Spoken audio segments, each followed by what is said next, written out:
السلام علیکم، فخر نیوز کے ساتھ میں ہوں سعدیہ بطول۔ سب سے پہلے شامل کریں گے آج کی اہم خبریں۔ اس وقت فخر نیوز HD میں رپورٹ ایم ڈی سندھ عباس شیرازی متحدہ قومی موومنٹ MKM پاکستان کے سربراہ خالد مقبول صدیقی کا کہنا ہے کہ کراچی پر 17 سال کے قبضے کو اب ختم ہونا چاہیے۔ کراچی کے مستقبل پر شب خون مارا جا رہا ہے۔ کراچی میں پریس کانفرنس کرتے ہوئے انہوں نے کہا کہ کراچی کے ماسٹر پلان کو کرپشن میں تبدیل کیا جا رہا ہے۔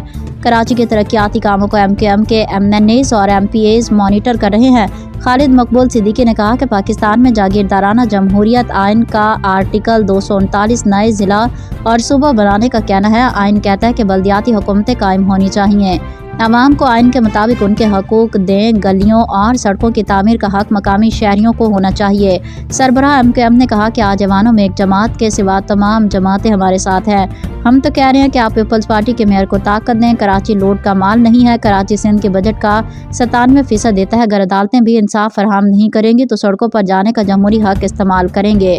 خالد مقبول صدیقی نے یہ بھی کہا کہ MKM 18ویں ترمیم کے خاتمے کا نہیں، اس پر مکمل عمل درآمد کا مطالبہ کر رہی ہے۔ گورنر سندھ کامران ٹیسوری کا کہنا ہے کہ صوبے کا گورنر متحدہ قومی موومنٹ MQM پاکستان کے سربراہ خالد مقبول صدیقی کے ہمراہ کراچی میں پریس کانفرنس کرتے ہوئے انہوں نے کہا کہ گورنر بننا یا چیئرمین بننا فخر کی بات نہیں، کارکن ہوتے ہوئے ان عہدوں پر آنا فخر کی بات ہے۔ ان کا کہنا ہے کہ خالد مقبول صدیقی نے جو باتیں کی ان پر منوان عمل کرائیں گے۔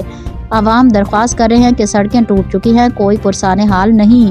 گورنر سندھ کامران ٹیسوری نے کہا ہے کہ صحیح معنوں میں پیکج تو تب آئے گا جب MKM پاکستان کا صوبے کی حکمرانی کرے گا۔